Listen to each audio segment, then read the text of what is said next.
My to be an ethical culturist, of course, means to be all kinds of different things. We're not that's what's great about ethical culture is that there's just not one way of being. Uh, the thing that Adler said is that we would be people who affirm the worth and dignity of others. And he talked about all of these things which get in our way of that, of course. And then how important it is to find our own kind of pathway to get to do that. But one of the things he said is, let this never be a place where we have the divided conscience, which means when you walk to our congregation, you don't check your brain at your door. You don't check your emotions at the door. You come in fully as yourself as much as we possibly can as a human. And I've always appreciated that. Sometimes when my own movement does things that feel exclusionary to me, I get very upset because I think, no, I don't want to have to say, oh, I just hold the party line, because I may not agree with the party line in many ways. I may not agree with all the types of stuff. For me to be an ethical culturist, my own personal way of being is the work that you do, is you get out there and you just kind of do the work somehow, some way. That peace and those things are real because you're touch and you're tangible. You could see what's happening. We could see wellness happening. And we have a lot of projects coming up this year for this society when we're going to be doing that. Our society is going to be with the UU church are coming together with creating a wellness first aid training for anyone who is to participate in that, so we can actually be able to have more skills to go to people who are in emotional distress and be able to offer those tunes to them. We're working on additional grants to be able to offer services in the community, but also things that we're doing here to make the world a better place. Lisa Sanhusen and I are working a lot on this thing called Through These Gates, which is just learning how do you create public spaces where people can be transformed by those, feel attached to them, feel connected, rather than not feeling those things, because public spaces can be transformational, right? So we have all these kinds of stuff that we're working on. I had the unique happenstance of meeting the gentleman sitting here to my left. Do I have the right pronouns? There we go. And I've met Anthony Torres a couple different times, different projects. Him and I have talked about things here and there and all this kind of stuff. He is the, for lack of a better term, executive director of the Bergen County LGBTQ Alliance. And I'm going to have you tell a little bit about his own story in a second and do his own introduction. He's lived many of the things that he works for. And to me, that makes the best kind of activist, because it comes organically out of him rather than teleporting in and saying, these are things I should care about or you should care about. When you experience these things as a person, and that could be women's issues, it could be gay and lesbian issues, it could be all kinds of othering issues that we experience, and you live through those things and you come out of them, your clarity and your side about those are pretty strong, right? To a certain extent that you can hear another person talking and agree without having to do any kind of mental gymnastics to come to understand them, right? That's the kind of level. I asked Anthony if I could participate more with the BCLA, the Bergen County LGBTQ Alliance, and to talk with him. And the more I listened to him, he has that extreme rare quality, very rare quality of being totally aware of what's going on. Now, what does he mean by that? He knows every single one of the players in our entire county who are involved in the issues that matter to gay and lesbian folks. He knows because he's worked with the different organizations. He's working with the homeless youth, right? And he'll share some of his own story, I'm sure, here in a second. But he also understands where all the gaps are.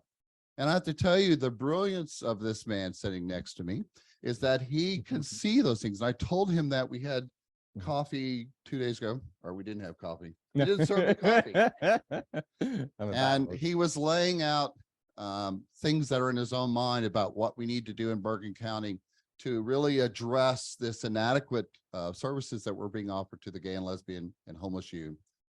And I have never sat with someone who understood everything so clearly. And that's a rare, rare gift.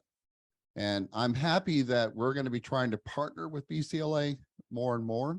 We're happy to host one of their circles, which is their senior circle that meets here once a month. These are older LGBTQ adults who don't have caregivers, other, like children, and others who can come into their lives and have to think about that. What do you do when you get older and you're a gay person and you don't have kids to say, take care of me when I'm older, right? My son says he's leaving me at a truck stop in Delaware along the highway there. That's it. But at least that's a plan, right? I know what the plan is. I'm going to wake up one day like, this looks like a truck stop. But if you don't even have that, you're in trouble, right? And so these are the kinds of gaps that exist that maybe other people aren't aware of, that there's a gap there. Hopefully you have, made plans, you have family, you have friends. But if you're a gay person who's got kicked out of your family, is no longer estranged from your family, those are other realities that we have to have. It's a reality when we walk into a hospital to see someone we love until they change the law. There's all these things that happen to you on a daily basis. These from microaggressions to just the way the law is constructed. And that's true of a lot of us who've gone through many different parts in our lives. And I have a conversation with him and he sees that whole picture. And he sees all the players and he sees all the organizations. And so I asked him to come here to kind of paint that picture a little bit for us. And then we're going to do a little interactive activity just to give you a flavor. I hope you're in for that. A little moving around activity kind of stuff that he's planned. But it's a real pleasure to have Anthony come up here. I think he's a true gem of our county. I really do. I mean, because for me as an activist, to come up to someone and meet them and they know everything that seems to be going on, not just because, oh, we should do this because it's the right thing to do.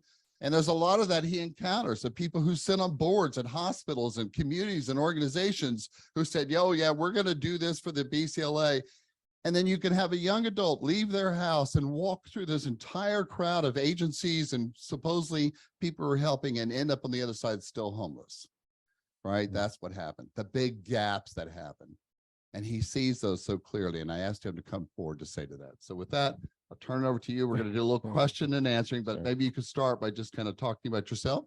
And then I'm going to ask him some questions based on some of the things he shared with me that make sure we get to those points.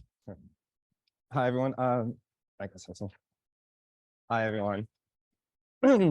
So my family moved here. My parents moved from Puerto Rico when they were about like 3. So they moved to Bergen County. Does anyone know Angelo's Pizzeria by any chance? What it opened in the 50s, like 56? There as long as I've been. Well, they closed, but so 2 years after they opened, that's when my family came. So when my family came here, there wasn't laws, but you weren't allowed to move. Puerto Ricans weren't allowed to move to these areas back then. So we passed because I look very Italian. So that's how my family got here.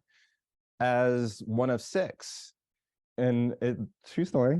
There's a lot of craziness in my family, a lot of issues going on there. Yeah, like we all do. But this is where it falls down the LGBT thing, because with our community, people don't talk about LGBT people. We don't think about them. They don't exist. You know, you're allowed. We're happy to have you here, but just don't be too much. Don't be too gay. If you're going to be gay, be the right kind of gay. And so what does that do? You know, it ends up where the LGBT experience is in relation to the straight people. It's not from an LGBT perspective. So living that life, I fell through the cracks. I was abducted when I was 10, right at the Bergen Mall. And molested for many years. But that was before the milk cartons. Remember when they would put the thing in the milk cartons? So no one really talked about it. They didn't have all those programs. And in my head, it didn't register much later when I had my daughter and I'll drive by the motel over on 17. Do you remember on 17, the motels over there? That's where he would take me. No, it was the Maple Shade Motel.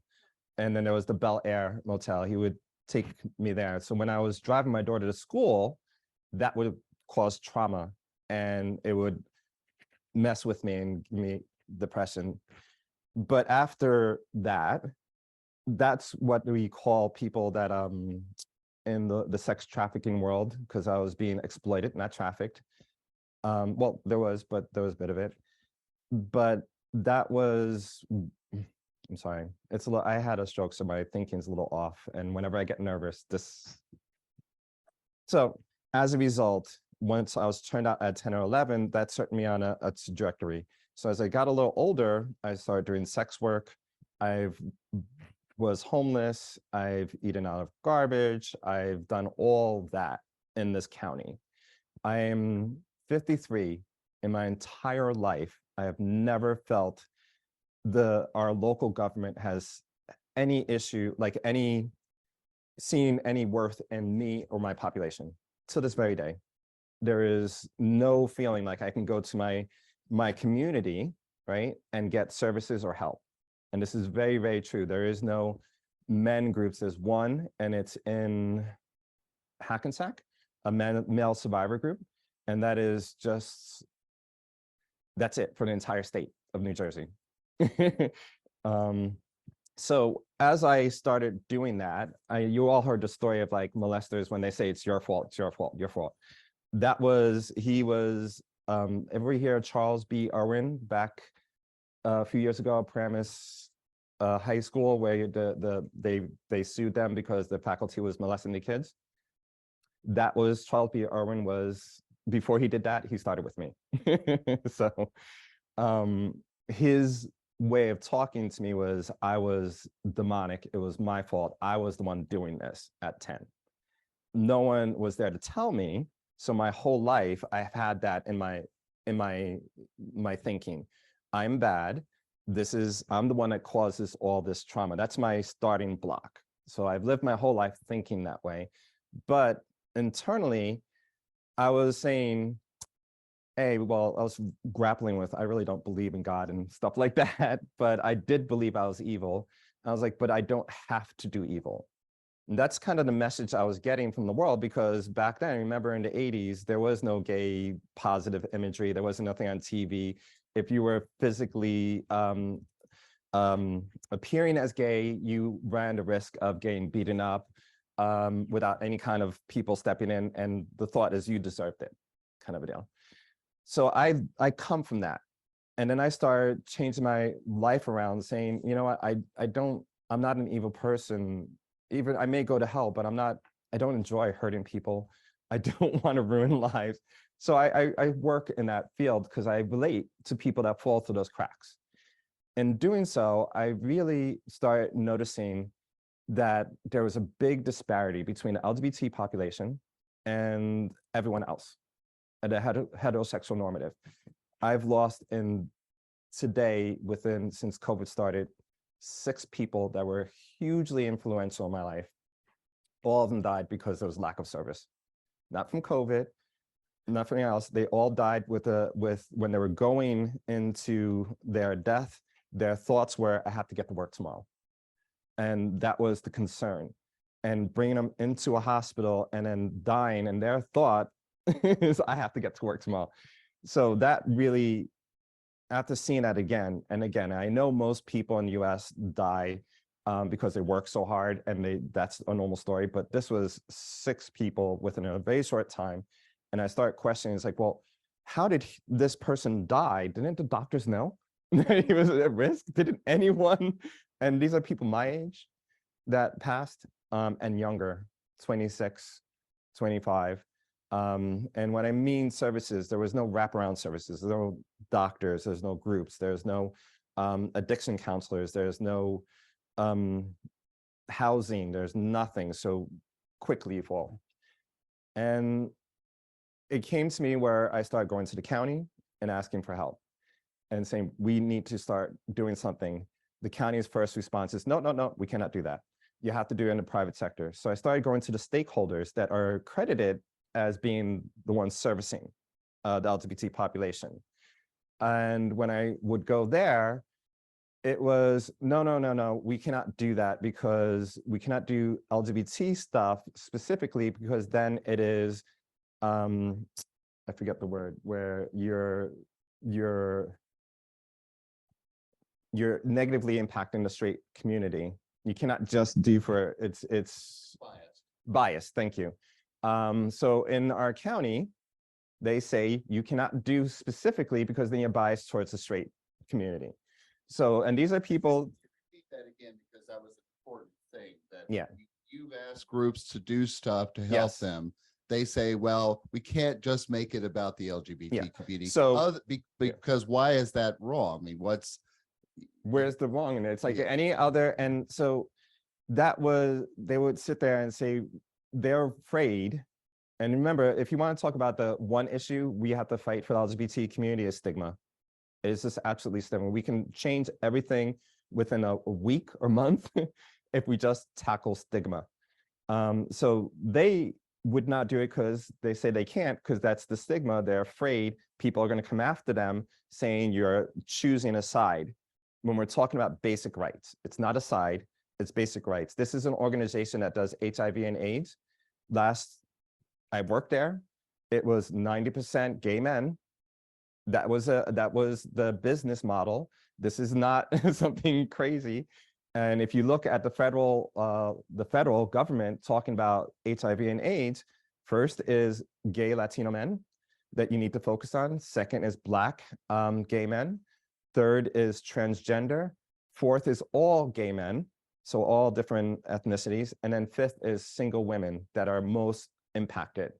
And the place that are supposed to be giving those services is saying, we cannot do that. We have to make sure it's for all people. And that is strictly tied to stigma. And that's what we're dealing with. And when you have someone like me being visible, not falling in any category, I wear really poor nail polish, as you can see. So it's clearly a little kooky, but that is too uncomfortable for Bergen County, for people like me to talk with authority, which that's what spurred me to say, you know what, I'm going to take matters in my own hand. I'm going to do my best and dedicate my life to undoing this gap. And I may not be successful. I may not, may not make a career out of it, but at least we have someone forcing that issue, and the people that are there are going to have to answer to it, and they're going to have to respond. So even if I'm not successful, our community can see what's capable, and then the rest of the county can sit there and say, okay, well, we're going to have to address this because this person saying it could be done and doing it, they're going to have to take in. So that is my plan, is to get our needs looked at and start being addressed. And that's why I'm here. And so I told I would ask him some questions to help him organize some of the things he needs to say. Sure. One of the things that you mentioned to me is that why the numbers just aren't there, right? They say, well, there's not that many people out there that we're really talking about. Where are they, or where do they go? And why have they disappeared? And what it really is the level of people out there who could really benefit from services? Yeah. So when you talk about statistics, you have to understand you can manipulate that number very, very, very easily. And if you're not really the one in control of that study, and you're not being fair, right? So currently, well, when Trump went to office, what was the first thing he did the first day was take down all LGBT representation on the White House and took it off the census. You take it off the census, we're going to have to wait another 10 years to be back on that census. If they're not looking at our needs, not including us in there, we don't exist. If we don't exist, they can't give us money to rectify it. Bring it to Bergen County, when I was having those conversations with our local politicians that are the advocates for our community, and you can check this out yourself, I have a video of it, talking to the person that is the champion for the LGBT, their first response is, how do you know there are gay people here? This is the advocate for our county, for the LGBT community, said to me, and I'm like, hey, yeah, I'm here. And then so the next question is, well, how do you don't you think that they're comfortable going to New York City? Which was my response is, you are asking your constituents to go to another state to be services, basic human services that should be given here under your, under you, You're saying they should go to another state for that, where they cannot get services there. Even if you pay out of pocket and you go through your insurance is geographically around you, how you can get those out of pocket things, unless it's something very specific, which LGBT services are not. So you can't go to New York. So what they're saying to you is go to New York, become homeless, get out of our town and go there. And if you look at all the services around here, what is the thought of Bergen County? Rich, white, Christian, and then everything else underneath. That is what they want to sell you. You look at the quick census facts. You look at it, it says 71% white. You go down a little further and it says 50% white, non-Latino. When did Latino become white? A, not when Trump was throwing those the paper towels out there. So when it comes in our county, when it comes to white, Latinos like myself are considered white. And now in my family, I have people that are my complexion. We have people that are much whiter, and people that will pass for being Black. We have everything. That's what Puerto Ricans look like. We're a mixture. So I can be white and my brother can be Black. How is that possible? And then when we come to services, there's very little. Like I said, the first thing is LGBT for HIV is gay, Latino, men, which they're saying they cannot do here. So when you go for services, you end up having to go out of the county to get services, because it's nothing. This is just a few years ago, there was literally nothing here for LGBTQ people. And that's why when you look at this, you have to make sure that they're having an actual representation of the community. And when I started doing that, the first thing we did is a survey. Let's give those numbers. And we immediately, a lot of stuff I've learned is through doing, not reading, and I read, but it's like actual doing. And what I start learning is when you look at that number now, what that number says is people that are comfortable being out. People like me that are comfortable being out and gay, because this is a safe environment. So that number is really talking about comfortability. So when you see people saying 11% of the population, 5.5% of the population, that's saying in that area, that demographic, 5.5% of the population is comfortable being out. We think, because I follow the Gallup poll religiously, it's more like 20%. The last one they did was, I think it was like 11%, but when we did it for youth under ages of like 18, 19, 20, 20% were identifying as LGBTQ.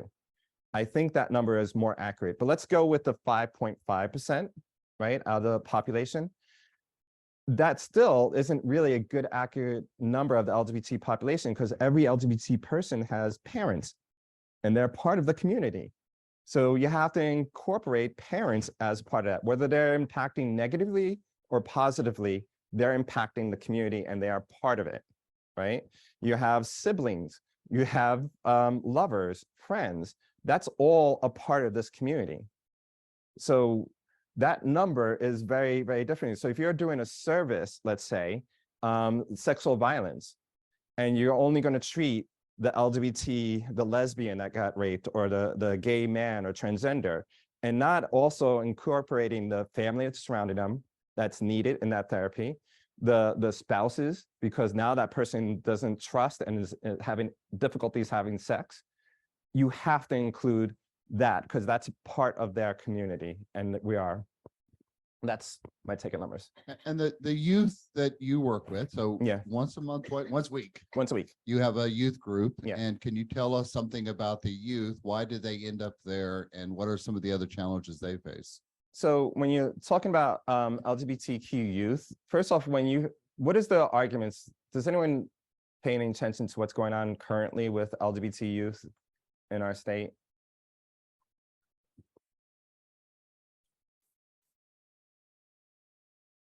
Yeah, that's happening here. Yeah, they're happening in Westwood. Say that again. Use the microphone for those. Sorry. Yeah, the transgender issue with kids who were coming out to a counselor at school or a teacher I think whether parents should be notified is a big issue. And I know I just got something on it today about Monmouth County. And I'm sure it's happening right here as well. Yeah. So so what she's saying is in Monmouth County and stuff like that, the schools are having problems with the transgender laws, and they're saying they have to protect their children as if automatically LGBTQ people are all pedophiles or bad parents. And if you look at historically, if you look at people that are communities that are demonized, what do they first do? They target the ability to have a family. So remember when they were talking about the ghetto, the ghetto family for Black people back in the 80s? The mothers were crack mothers. They couldn't take care of their babies. They were left welfare. That's it, welfare queens. That's an example of it. When you're demonizing them, you have to first start at they're a danger to the family. So they don't know better. So we have to take that out. They are cannot able to sustain themselves because of all their craziness. That's what they're doing to us. They're saying that we are trying to recruit people into the LGBT, that we're trying to make these kids gay and transgender, and we're doing it confusing them by doing fads. So what happens is anyone that's being perceived as LGBT is then extra vulnerable because this debate is making it such a hot button. So how safe is it for these kids? They end up falling through the cracks.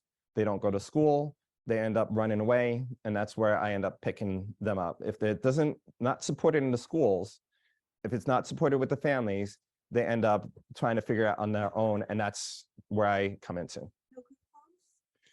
Nope. What's the numbers, and what other things do they present with as well? Yeah. So when you see them, mostly because what you see is a lot of neurodivergent, a lot of. Can you explain neurodiversion? Sure. So has anyone ever heard neurodivergent, the term? Okay. So for that is saying, and I really dislike the binary because it fills everything. It's always when you say a binary, there's this and that, right and wrong, da da da. So following that model, neurodivergent is there's a normal brain and then there's an odd brain. So people that are dyslexic, people that have autism, ADHD, their brains operate differently. That is neurodivergent. It's not neurotypical, which is quote unquote everyone in here. But if you were to sit there and take these tests, everyone in here, we'll use that term loosely. Yeah, you know what I mean? It's like there. Yeah, but in the group that you're working in, it's extremely common for you to present with not only being homeless and being part of the LGBTQ community, but to have these other challenges as well from trauma and some other things. Yeah. So when you look at our population, you're going to see everyone in my group is neurodivergent. Everyone in my group is transgender. And this is not me picking them out. These are the ones coming to me. Half of them are coming from other states and places. So these are kids that have difficulties just right off the bat. And because of that, and this is why I say visibility is really important. When it comes to a place where you have vulnerable people, they're going to choose the best vulnerable person to take care of.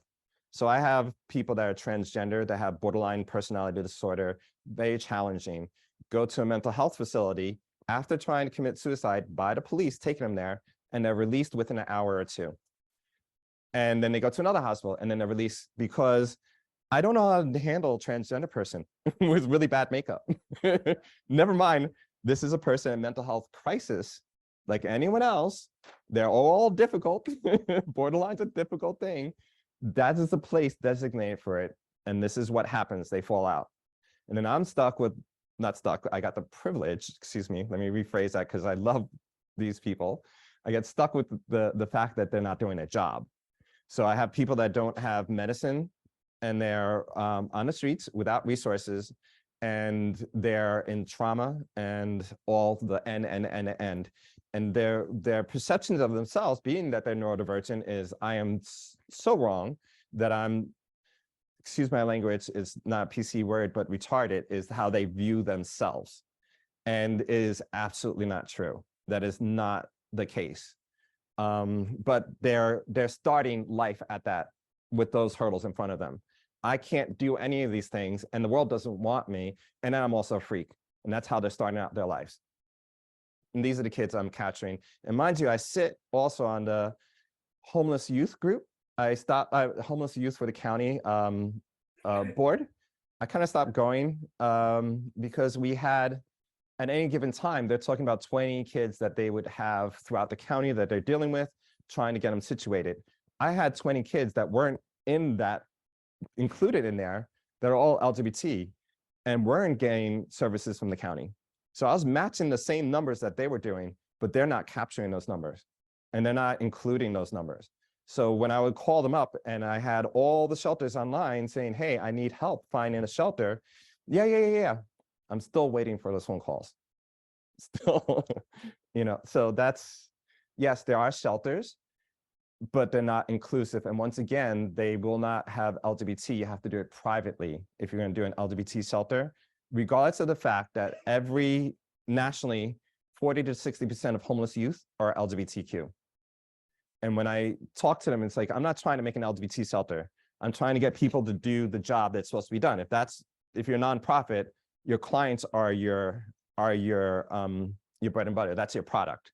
And if you're not representing your own clients, you're doing a bad job. We are supposedly a blue state. Do you think, in your opinion, do you have any information about it being worse in red states? He wants to know if you've heard it's worse for other people in red states than That's here. a really good question. We are unique. We were the last of the northern states to really come out of slavery. I'm sure you guys know that.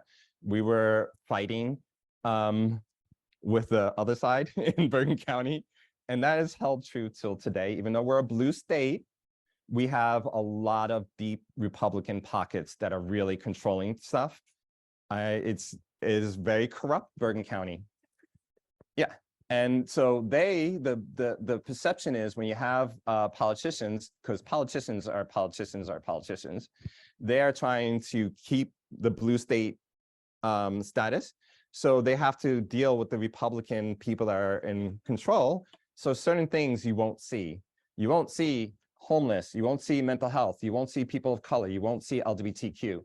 All those services are out of here. That's how we remain a blue state. And so give us example, because the county has all these services. Yep. Then if people were to say to you, it sounds like we're giving it enough, given the percentage of people in this county who are LGBTQ who need those services, isn't there enough already? Yeah, that's all right. So let's go through the LGBTQ. What is it? Lesbian, gay, bisexual, transgender, questioning, queer, IA, all the other stuff that's in there. Where are those services? Buddies, HIV. So who, if that was true, who would be receiving those services? Gay men.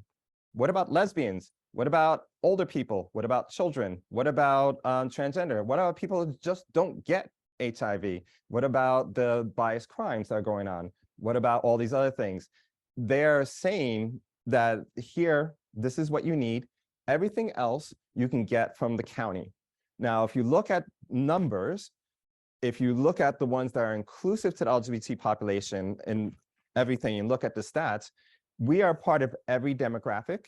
And in every demographic, we're negatively impacted 2 to 3 times more. So saying to us, go to the doctors, they're all there. We know they're there, but they're not doing the job. That's why you need small nonprofits that are focused on the needs of that small community. And how many doctors are out or are welcoming like that? So just last year, I went to the CHIP. It's community hospital. Don't ask me what it means. I'm horrible with that. But it's basically in Bergen County, all the hospitals get together, and this is how they rate how they're good. So how, like, who gets a 5-star, who doesn't. And it's a matter of how their engagement and how they're working for these specialized communities that gives them that status. And they talked about LGBT because Biden's pushing that. And so they did a big talk about it. They had all the major hospitals there, all the executive directors there, all the major people. And they talked about LGBTQ, confirming what I just said. You can see visually, this is what everyone else is dealing with. And this was LGBT. every question all the way through. They ended the speech, everyone clapped and said it was great. And I'm sitting there like, so you identified there's a huge need in the community and you're clapping and that's it. So I stood up, I do my homework. I picked on Hackensack Hospital. I was like, you have 3,500 in-network doctors and none of them are LGBT, listed as LGBT except maybe 1 or 2. So then I couldn't do the math at how low that number was. And I asked them after this, where's the baseline of care? Because anyone can put a flag up and say they are there for the LGBT community and generally mean it. Conversion therapy is met with their thinking they're doing good. So how do we know what's good or bad? Where's the line of continuum of care for our population saying what is good, what's bad? B, how do you expect the population to go to you remember when I said when it's safe, those numbers, and you don't have a number up there. You don't have doctors up there. There are doctors that are openly known as gay, but they're not advertising as gay. And if you have training for every other community, Black, Latino, Asian, Hindi, they have special trainings for that and none for the LGBT, what do you think is going to happen? So how do you address those things? And why is it that you don't have these doctors? How are you going to address the fact that the doctors themselves don't feel safe to come out here? And why do you expect us to come to you knowing this and expecting that this is a safe environment? And what were some of the other gaps in the community? So we have all these services and we could say, well, there's enough, right? But then you're saying, no, it's not enough, or they're not connected, or what's the gap? There's gaps just across the line. There is no one looking outside of us. Before us, there was no one looking at these numbers. There is no one looking at the politicians. We have like in the entire state, another number is like 0.000 something 5 for politicians. We have like maybe less than a handful of politicians that are LGBT. So we don't have representation.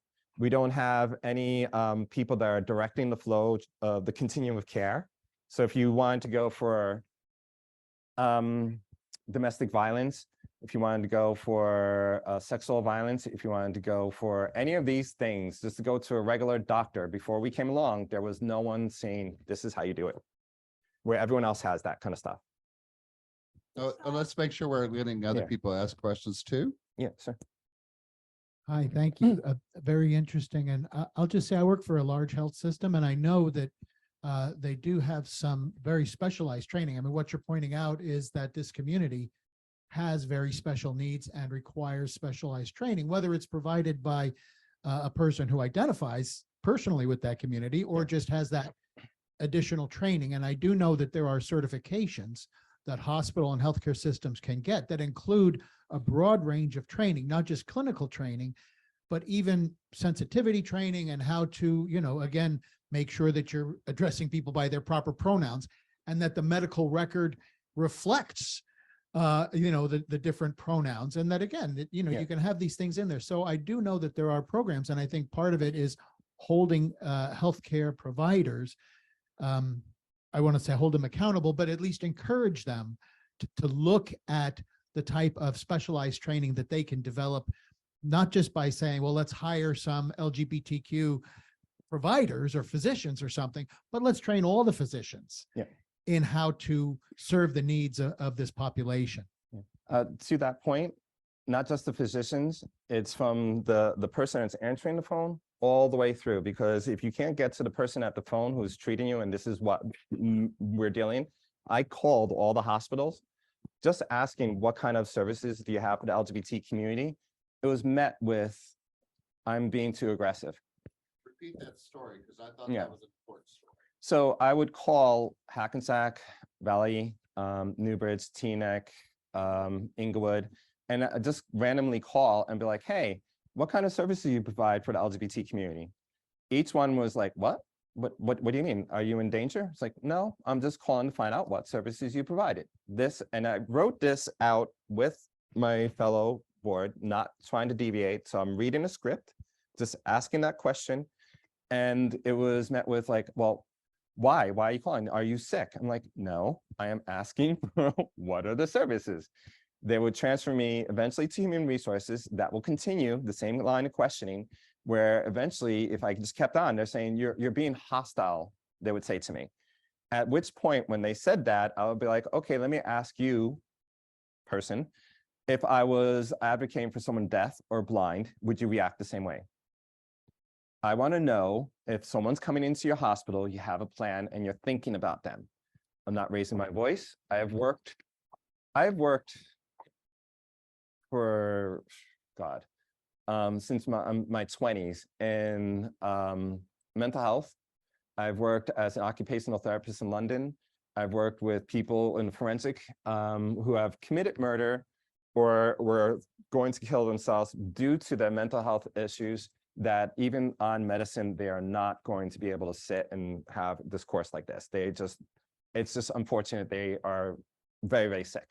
I've worked with addictions. I've worked everywhere in this field. And for them to treat me just by asking, and I've learned how to control my voice, not to get angry, not to come out this way, because when you work with people who are mentally unwell, you can't be like, that's going to happen to you.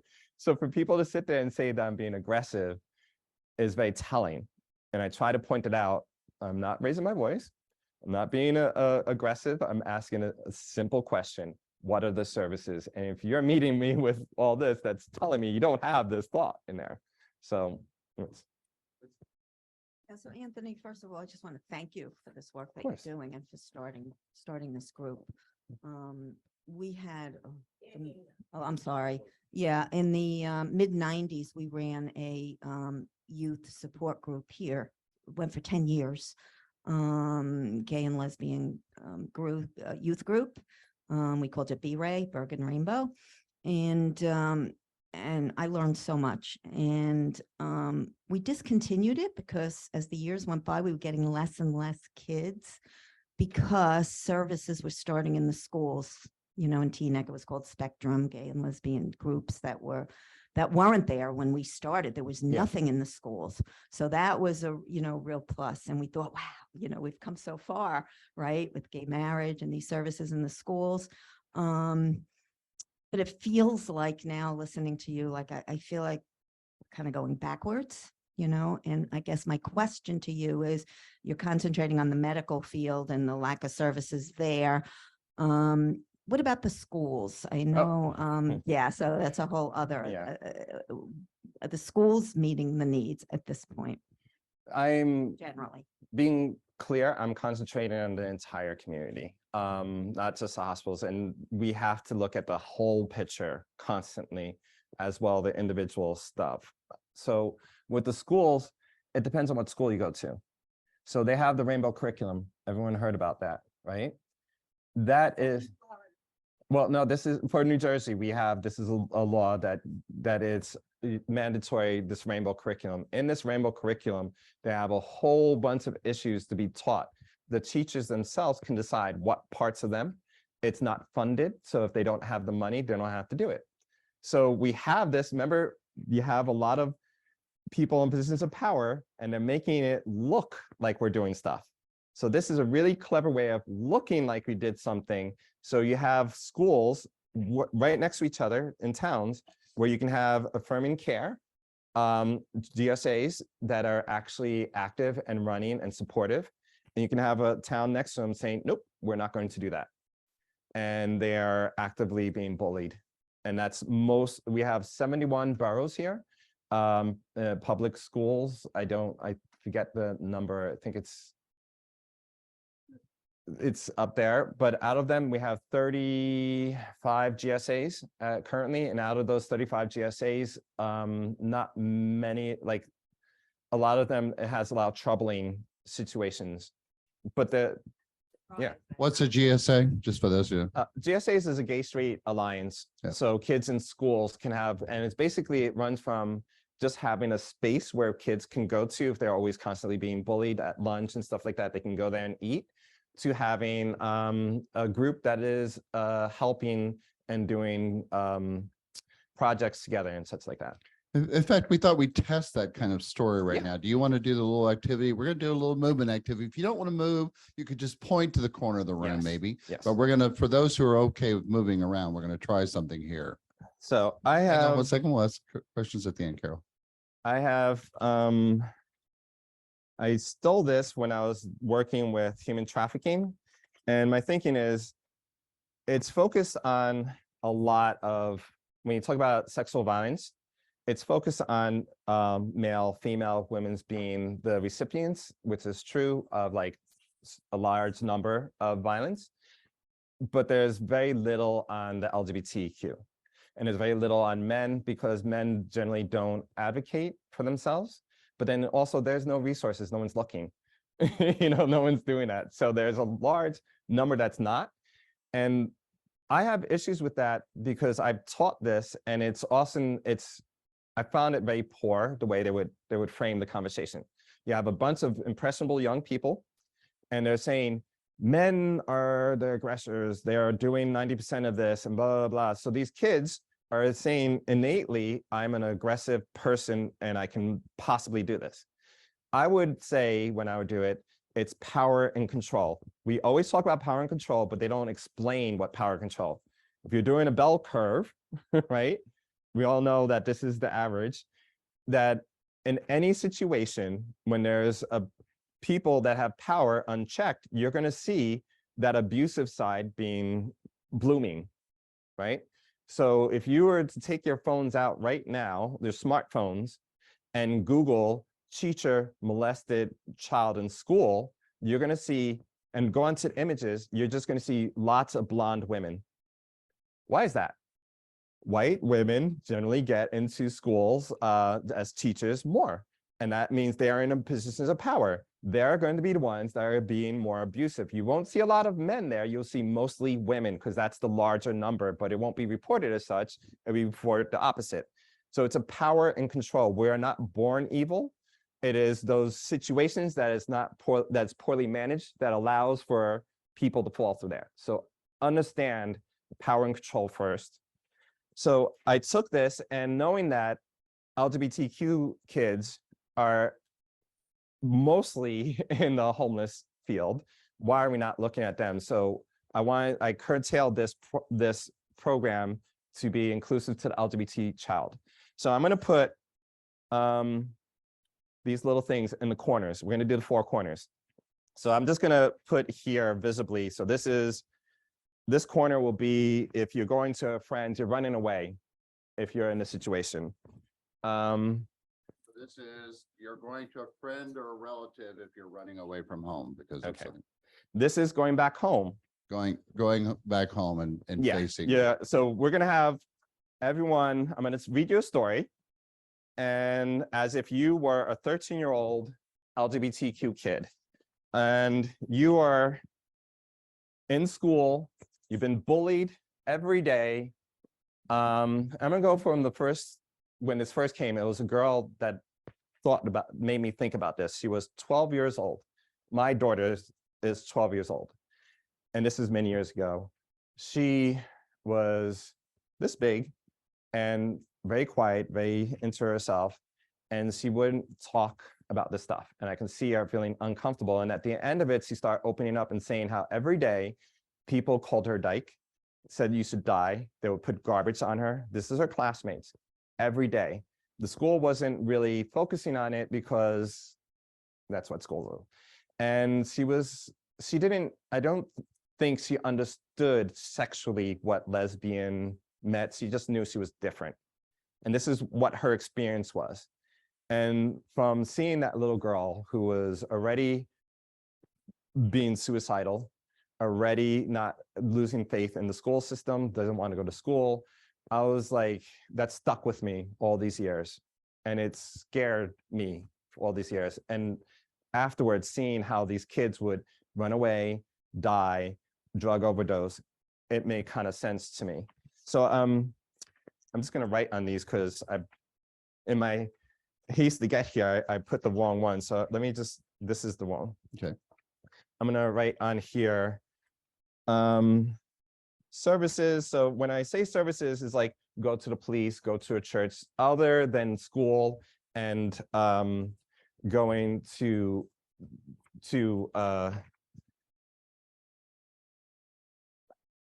so that's service, and this is going back to the school. right? So over in this corner is you're going to trust the school to help you.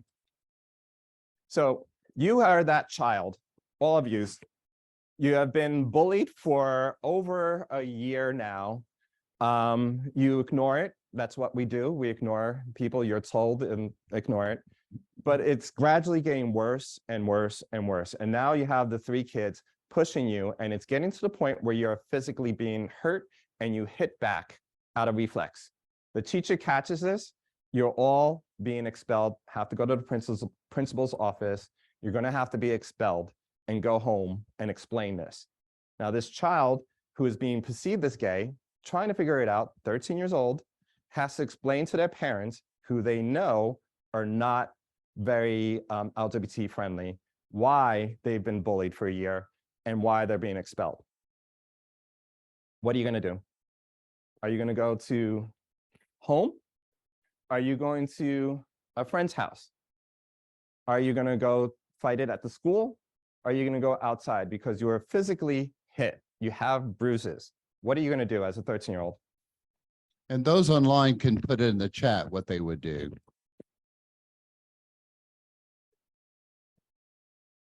And you could point if you don't want to move. You could just point when we get to that point.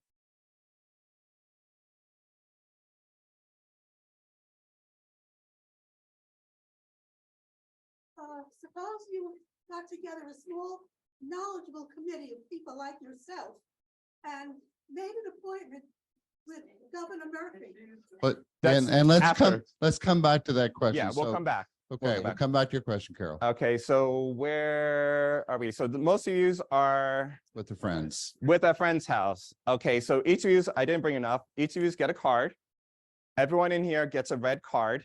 You all have trauma. You've all experienced trauma. And when you think about this for the rest of your life, you're going to remember as a 13-year-old child, you were beaten and everyone ignored it. And you have to figure out something you have no clue how to figure. And that's how you get PTSD. You don't understand how to get out of this situation. You don't have someone knowledgeable guiding you through this traumatic situation. So you're stuck there. So all of you right now have trauma. Because this corner over here, we went Well, to a friend who doesn't have any training or those kinds of No, things. everyone that experienced this Everybody experiences is trauma. going out of this with trauma. So we'll start with you going to a friend's house. Your friend, you sleep over there all the time. She's like your second mother or your second dad. This is your second home. It's great. You tell them what happened. But what do you think a responsible parent's going to do? Send you home. Call the parents, right? You can't stay here because I'm not your parent. I'm not going to have diapers coming from me. I'm not going to have the police coming from me. We're going to have to get you back home. Mind you, home is doing mental abuse. They're like, why are you gay? kind of stuff. So that's not a safe environment for you in your 13-year-old brain, but you're being told you have to go home. Over here, you guys went home. You now have to explain to your parents that you've been bullied for being seen as gay. The conversation turns to, are you gay? You're not ready there. You don't even understand it. And they're saying to you, you know what? You need to stop dressing like that. You need to stop acting like that. You need to go upstairs and think about this because this is a hard life. And if you continue down this road, this is what's going to happen to you. Go upstairs. Your other parent, i.e. dad, is going to have words with you later. Now you have to go up there and shame. Get a haircut. And get a damn haircut. Where are you guys?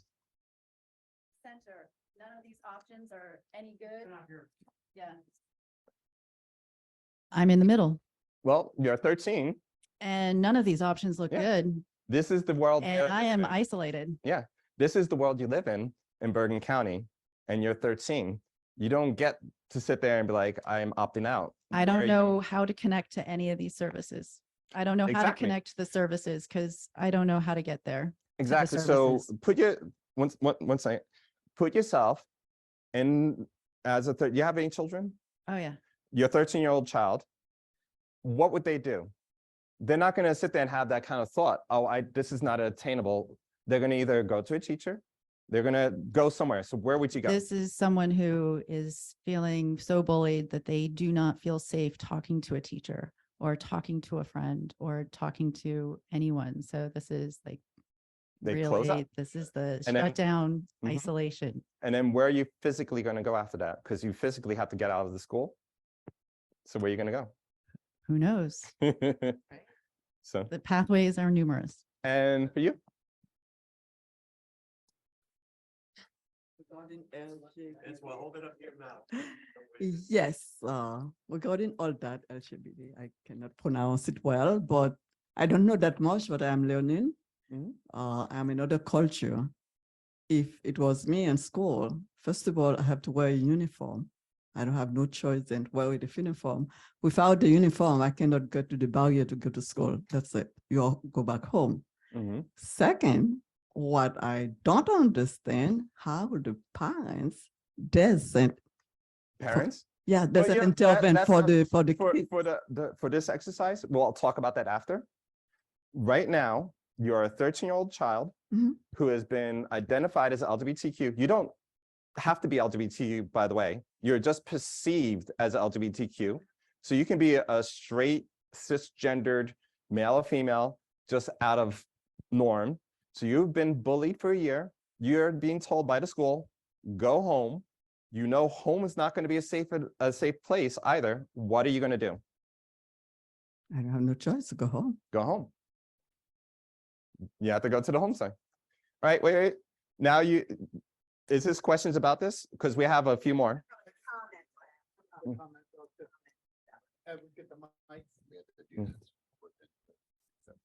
Okay. I just wanted to say, I'm very lucky. I came to a friend's house. I'm lucky I have a friend. At the 13-year-old, the ostracism is very strong if you're if you're Exactly. othered like that. And so, we have to recognize Yeah. we're lucky if we have a friend's house to go to. So just so you, Sure. 13 years old. For me, 13 years old, I'm in college. I have the French education.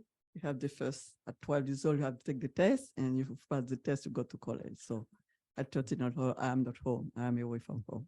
So it depends on the culture, right? So the cultures can have different kinds of things too. Yeah. So in the interest of time, usually I do this for several rounds of this. So you would go after this, after I told you what you're going to do next, right? So if you stay home, it gets more and more abusive. If you go to a friend's house, your options end up being where you end up on the street. You go to other friends, and those friends are a lot more relaxed. You'll see drugs. You'll see, oh, now you have to start contributing, go out there and make some money. What are the options of making money? Drug dealing, sex. That's how that kind of starts up. If you go to any of the other services like churches, police, they're going to bring you right back to your parents, because unless you are physically beaten, the way DCPMP, they kind of ignore mental abuse because it's so difficult to prove. So unless they're seeing physical scars, you're going to keep going back home, If you go to services, what services are there? We've already established there is no LGBT places here. So you're, once again, police and services are going to send you back home. If you go to a religious community, they're going to say, oh, you're welcome here. You are welcome, and we're going to fight this with you, that demon and that bad behavior. And you're going to be our spokesperson as to why you shouldn't be gay, and you're going to have to be straight, and you're going to have to live this life. That is generally what is seen here. There are places like this, but they're few, and a 13-year-old, I do not think will have that kind of understanding, especially if they're in a house which is not understanding of them as well. So do you see? And each time you go, that trauma is building. So the first time you have trauma, second time you have PTSD, third time you have poor coping mechanisms. You're now an addict, a sex worker, you're stealing. That is the way of your life, and that's going to be ingrained in your brain. And that is what is going on right now in Bergen County, all over. People can take their seats again and we'll bring this to a close because there's so much to talk about. And what's kind of the final thing and what are your hope for and what is the work that you're working towards right now? Huh? One more thing, Benoit. Again, it's a matter of culture, but where I'm come from, you don't mess up with my kids. You don't what? You don't mess up with my kids. You don't mess with my kids? Yeah. So then that home, depending on the parents, depends on what that kind of treatment. So if you're talking more orthodox, the more you're going to have to change. Very few people understand LGBTQ, and especially parents. The way they try to protect their children, if they're LGBT, is you be normal. The world out there is going to get you. So stop being gay. Stop doing that. And then it ends up progressively getting worse and worse, and the kid gets out. So if you look at that, the countries that have that mentality, you're going to see a very stark difference into the amount of homelessness. Yeah, I was listening to Ahmadinejad was talking about Iran, and he came and he said to this whole audience, and I was listening to the radio at the time, he says, there are no gay people in Iran. And of course, it broke into wild laughter in the audience, of course, Yeah. because it's just not true. Yeah. So I hear you old days, but you have to understand gay people have been around forever, right? So the treatment we're talking about, beliefs and treatment doesn't change. If you're coming from a culture that thinks that you don't exist and you need to stop, that's going to be problematic. Okay. Yeah. So we had to bring it to an end. So I did want to say, what is it you're doing now? And just give us some closing words about that. So closing words, what I'm trying to do is show people, especially I like working with like the Republican mentality and stuff, is that everyone here is to their best advantage to really work together. I really truly believe that we're the missing puzzle. When I was saying the binary, LGBT fights the binary. It just by its nature, not fights it, but it dismantles that. If it's a binary, man, woman, right, wrong, good, bad, right? LGBT is saying there is no norm. There is no norm. You have people that fit in this portion here, mostly, but there's a little bit of everything in them. And if you understand where it's a balance, you'll see that you will have transgender women and men. How could you have toxic masculinity when having people that don't fit in there? It's, to me, the biggest issue is stigma and money. And if you follow the thinking that developed our cultures where it's patriarchal, that's money. The men are in control of everything and they're going to disperse the resources and everyone else is chattel to that direct line. Now, how does that work if you have two men? Two men are able to share. So if two men can share, why can't a man and woman share? Why can they be equal? If you have two women, well, who's going to be the one that's contributing? Oh, wait, they both can contribute. You see how that quickly dismantles? That is why we're a threat. We're a threat because we dismantle that chain of power and we dismantle that chain of money and that whole way of thinking that it's not that easy, simple, good or bad. It's much more complex. So what we're doing is trying to identify all the different people doing the work and connecting them together for the community, not just BCLA. We're trying to attack those issues. So like homelessness, seniors, let's start from the bottom up, find the people doing those resources and have a plan for our community so we can build and work better. And by doing so, that percentage that you were talking about, that is falling through the cracks, that is ending up in mental health, addictions, that everyone here is paying, taxes, is paying for that. Well, that will directly impact that number. It will reduce that so you don't have to pay out. And guess what? Those people will be contributing to society and building that society by being allowed to exist. So you're saving money and getting money by working with the community instead of just paying money to be ignorant to our community, because it costs to be living the way we are now. It's not very good economically. And that's my final. Thank you so much. You're Really, welcome. definitely appreciate that. Thank you. To learn more about us, visit our website, ethicalfocus.org, or email us at admin@ethicalfocus.org, and we'll get back to you. To make a donation, go to ethicalfocus.org/donate. Please follow us on Instagram, Twitter, and Facebook, and you can watch many of our past programs on our YouTube channel.